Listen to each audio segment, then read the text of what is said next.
পাপ বাপ কেউ ছাড়ে না। যত নাটকই করুক না কেন তার দ্বারা ভুল হবেই। জামাতে ইসলামের দ্বারা ৭১ সালে বাংলাদেশ যেরকম নিরাপদ ছিল না, মা বোনের ইজ্জত যেরকম নিরাপদ ছিল না, এখন আসসালামু আলাইকুম। আমি আপনাকে দেখাবো জামাত ইসলাম ও এনসিপি কে কেন্দ্র করে গুরুত্বপূর্ণ তথ্য দিলেন, যা আপনারা জানলে অবাক হয়ে যাবেন। তো আজকের এই ভিডিওটি অত্যন্ত গুরুত্বপূর্ণ। তো আমি আশা করব যে আপনারা সম্পূর্ণ ভিডিওটি দেখবেন, আর এই সম্পূর্ণ ভিডিওটি দেখলেই বিস্তারিত জানতে পারবেন। আর এই ভিডিওটি দেখানোর আগে আপনাদের কাছে আমার ছোট্ট একটি রিকোয়েস্ট, আপনারা যদি আমার চ্যানেলে নতুন হয়ে থাকেন তাহলে নিত্য নতুন আপডেট নিউজ সবার আগে পেতে আমার এই চ্যানেলটি সাবস্ক্রাইব করে আমার সাথেই থাকুন। আর এখন চলুন কথা না বাড়িয়ে আমরা ভিডিওটি দেখে আসি। পাপ বাপ কেউ ছাড়ে না। যত নাটকই করুক না কেন তার দ্বারা ভুল হবেই। জামাতে ইসলামের দ্বারা ৭১ সালে বাংলাদেশ যেরকম নিরাপদ ছিল না, মা বোনের ইজ্জত যেরকম নিরাপদ ছিল না, এখনই তা আবার পুনরাবৃত্তি হচ্ছে। জামাত ক্ষমতায় গেলে নারীদের কর্মসংস্থানের সময় কমিয়ে দেওয়া হবে, কয়েক ঘন্টা কমিয়ে দেওয়া হবে। একদিক দিয়ে জামাতের আরেক নেতা বলতেছে ঢাকসু নাকি আপনার মাদকের আস্থানা এবং মানে বেশ্যাখানা। কত বড় জঘন্যতম কথা বলেছিল। আজকে জামাতের আইডির পোস্ট থেকে, জামাতের আমির শফিকুর রহমান পোস্ট থেকে কর্মজীবী নারীরা প্রস্টিটিউট মানে হচ্ছে ব্যবসা, মানে পতিতা। এটা নিয়ে সারা বাংলাদেশ তুলপার হয়ে গেছে। ঢাকা ১৫ আসন কর্মজীবী নারীর পুরুষ সবাই ঝাড়ু মিছিল দিয়ে শফিকুর রহমানের বিরুদ্ধে প্রতিবাদ জানাচ্ছে। সবারই একটাই কথা যে নিজের আইডি রক্ষা করতে পারে। যদি আবার শফিকুর রহমান সাহেব বলেছেন যে এটা আইডি হ্যাক হয়ে গেছে, অথচ সারা বাংলাদেশ যখন এটা নিয়ে প্রতিবাদ ঝড় তুলেছে ৯ ঘন্টা পর বলেছে আইডি হ্যাক হয়ে গেছে। তো প্রশ্ন এটাই, যারা নিজের আইডি রক্ষা করতে পারে না তারা নাকি আবার দেশ রক্ষা করবে। তো আল্লাহ যা করেন ভালোর জন্যই করেন আমি মনে করি। তাদের এই পাপের প্রায়শ্চিত্তগুলো বোকার দরকার ছিল। তাদের মনের ভিতরে অনেক অহংকার চলে আসছিল। আজকে ৩ দিন যাবৎ আমি শেরপুর ৩ আসনের জামাত বিএনপির যে সংগঠনগুলো হয়েছিল সেটা আমি সত্য প্রতিবেদন করেছি। চুল পরিমাণ যে মিথ্যা তার নাই।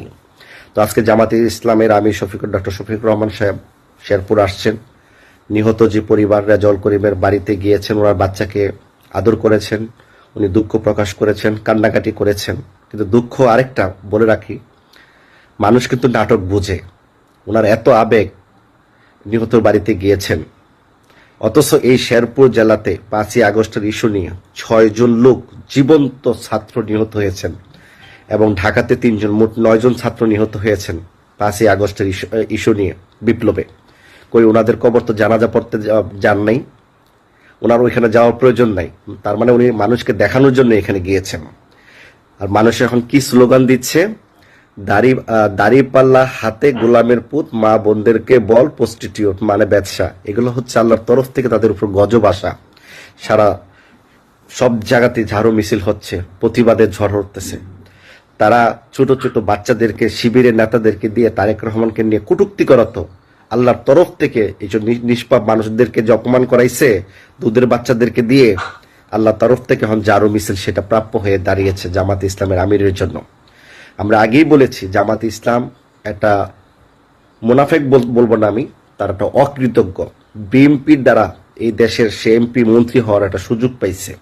আজকে তারা আওয়ামী লীগ নাই দেশে, না যাওয়াতে একদম বিএনপিকে মাইনাস করার জন্য চতুর্দিক দিয়ে তারা মানে কাজ করতেছে। কিভাবে বিএনপির বদনাম করতে পারবে, কিভাবে বিএনপির একজন এমপি প্রার্থীকে মানে একটা কলঙ্কিত করতে পারবে, একটা মামলা হামলা দিয়ে প্রার্থী সরাইতে পারলে তারা বিনা ভোটে নির্বাচিত হতে পারবে, সরকার গঠন করবে, রাষ্ট্র ক্ষমতায় আসবে।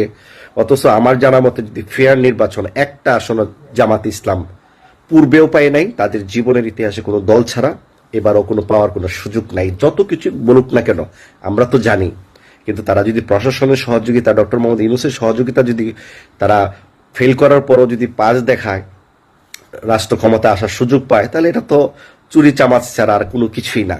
এদের নির্বাচন কমিশনার প্রেস সচিব বলতেছে যে নির্বাচন হলেও ২-৩ দিন দেরি হতে পারে রেজাল্ট ঘোষণা করতে। এই যে নাটক, আবার যদি সরকার গঠন করে ১৮০ দিন মানে ৬ মাস পর্যন্ত ডক্টর ইউনূস সরকার ক্ষমতায় থাকবে, নতুন সরকারকে ক্ষমতা বসার মানে মানে পাশ করার পর ৬ মাস থাকবে ডক্টর ইউনূস। এগুলো কোন ধরনের সংবিধান?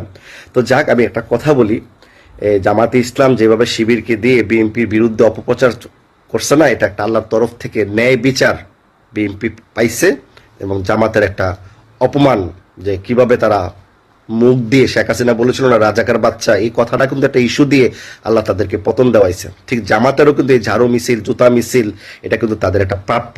সামনেই ভোটে দেখবেন, যতই আপনারা প্রশাসনের সহযোগিতা নেন, আর প্রশাসন যদি সত্যি সহযোগিতা করে, সেটা প্রশাসনের জন্য একটা দুর্নাম ছাড়া আর কিছুই হবে না। আমি আরেকটি কথা বলতে চাই, আমাদের বাংলাদেশের এবং শফিকুর রহমান তো একজন মিথ্যাবাদী, এটা আপনারা সকলেই জানেন। কুমিল্লা গিয়ে বলে যে কুমিল্লা বিভাগ করে দিবে, নোয়াখালী গিয়ে বলে নোয়াখালী বিভাগ করে দিবে। এই মানুষটা আসলে কি মানে, উনি কি মেন্টাল? উনার এলাকায় সিলেট জীবনও পাশ করতে পারে না এমপি নির্বাচন, নিজের এলাকায় নির্বাচন না করে উনি ঢাকা আসছেন নির্বাচন করতে। ঢাকা যদি হন লাল কার্ড দেখায় দেয়, তাহলে উনি প্রধানমন্ত্রী কিভাবে হবেন আপনারা বলেন তো? আচ্ছা, এদিক দিয়ে দেখেন নোয়াখালী গিয়ে উনি বিভাগ চায়, বিভাগ করে দিবে। নোয়াখালীর যে হাতিয়ার, যে আমাদের বাংলাদেশে কিন্তু একজন জাতীয় নেতা আছে, বাংলাদেশের না, আমি তাকে বিশ্ব নেতা বলি, বাংলাদেশের একমাত্র জাতীয় নেতা হান্নান মাসুদ হাতিয়ার, উনি কিন্তু নিজেই বলছে যে আমি জাতীয় নেতা। তো যাক, জাতীয় নেতার সমর্থক দলের প্রমাণে উনি এনসিপির শাপলাকলি মার্কার, উনি 11 দলের জোটের, উনি খুব হেডমওয়ালা একজন, মানে হেডম, এত হেডম তার, বিএনপি নেতাদেরকে একটা বুটও কাজ করতে দিবে না, একটা বুট, বিএনপির যে প্রার্থী তারও বুট নাকি দিতে দিবে না। আপনারা প্রিয় দেশবাসী এই বিষয়টা কিভাবে দেখবেন? এবং বিএনপির নেতাকর্মীর উপর আক্রমণ চলতেছে। বিএনপির নেতা মাহবুব রহমান এমপি প্রার্থী নোয়াখালী 6 আসনে তার বাড়িঘর ভাঙচুর করেছে, নেতাকর্মীদেরকে পিটাইছে। আচ্ছা, তার সমর্থন কোথায় থেকে আসছে? এই সন্ত্রাসী কর্মকাণ্ড কোথায়? সে এত টাকা কোথায় পা? এই যে আমি মনে করি, আমি যদি এমপি নির্বাচন করি, আমার 10 জন সমর্থক থাকবো, কারণ আমার কাছে টাকা নাই, টাকা ছাড়া কি সমর্থন পাওয়া যায়? তার হাজার হাজার এত সমর্থন কোথায় আসে? এই যে এই সরকার আসার পরে তাকে প্রায় 1000 কোটি টাকার তাকে কাজ দিয়েছে, কোন অথরিটিতে কাজ দিয়েছে? সে কি এমপি না মন্ত্রী? এগুলোর জবাব কিন্তু দিতে হবে, এদেরই হিসাব দিতে হবে। সে যে শত শত কোটি টাকার কাজ নিয়েছে, কোন ক্ষমতা বলে? এই শত শত কোটি টাকার কাজ কোথায় করেছে, কত টাকার কাজ করেছে, বাকি টাকা কি করেছে, কমিশন কত, এগুলো কিন্তু বেরিয়ে যাবে আজ হোক কাল হোক। এগুলো বাঙালির জাতি কাউকে ছাড় দিবে না, কাউকে ছাড় নয়। তো আমি মনে করি জামাতে ইসলামের এই যে আপনার 17 আসনের ডাক্তার খালিকুজ্জামান বলেছে, কি বলেছে আপনারা জানেন তো ভাইরা? ঢাকায় একটি আসনও কাউকে দেওয়া হবে না, জামাত নিয়ে যাবে এবং সবাইকে সাইজ করে দিবে। দেখেন কি হিম্মত, সন্ত্রাসগিরি কথাবার্তা। এদেরকে কি নির্বাচন লঙ্ঘনের দায়ে তাদেরকে গ্রেফতার করা উচিত না? আপনারা বলেন, আমি কি মিথ্যা কথা বলছি? কোনো একটা কথা। ডক্টর খালিকুজ্জামান সে একজন এমপি প্রার্থী হয়ে ঢাকা একটি আসনও দিবে না, তার আসন নিয়ে না বলে ঢাকার কোনো আসন দিবে না, মনে হচ্ছে ঢাকার প্রত্যেকটা আসনে সে প্রার্থী, এবং প্রত্যেককে সাইজ করে দিবে। এই যে সন্ত্রাসীকলাপ কার্যকলাপ, এগুলা কি ডক্টর মোহাম্মদ ইউনূস জানেন না? সরকার এগুলো জানেন, নির্বাচন কমিশনার জানে না, স্বরাষ্ট্র উপদেষ্টা জানে না? তাহলে তাদের কিছু বলতেছে না কেন? আসলে তাদেরকে উস্কাইয়া দিচ্ছে যেন বিএনপি ক্ষমতা না আসতে পারে, আমরা এটাই ধরে নিচ্ছি। প্রিয় দেশবাসী, সবাই ঐক্যবদ্ধ হন, রাজাকার মুক্ত বাংলাদেশ গড়ে তুলুন, স্বাধীনতা বিরোধীকে না বলুন, স্বাধীনতার বিরোধীকে বয়কট করুন। ধন্যবাদ সবাইকে। এবং আরো ধন্যবাদ জানাই যারা এইসব কর্মজীবী নারীরা আছেন, বোনেরা আছেন, ভাইয়েরা আছেন, এত সুন্দর একটি প্রতিবাদ করার জন্য এভাবে রুখে দাঁড়াতে হবে বাংলাদেশের মানুষ। ধন্যবাদ সবাইকে। আসসালামু আলাইকুম। সবাই লাইভটা শেয়ার দিবেন। আমি আবারও বলছি, জামাতের কর্মকাণ্ডকে আপনারা বয়কট করবেন। যারা নিজের হাতে জান্নাতের টিকিট দিতে চায়, জামাতে ভোট দিলে জান্নাত পাওয়া যাবে, যারা বলে হিন্দুদের মন মানে পাওয়ার জন্য তাদের নাকি জামাতে ইসলামের পক্ষ থেকে হিন্দুদের দেবতার সাথে নাকি এগ্রিমেন্ট হয়েছে, ডিল ফাইনাল, জামাতে ভোট দিলে তারা স্বর্গে যাবে আর মুসলমানরা ভোট দিলে জান্নাতে যাবে। নাউজুবিল্লাহ।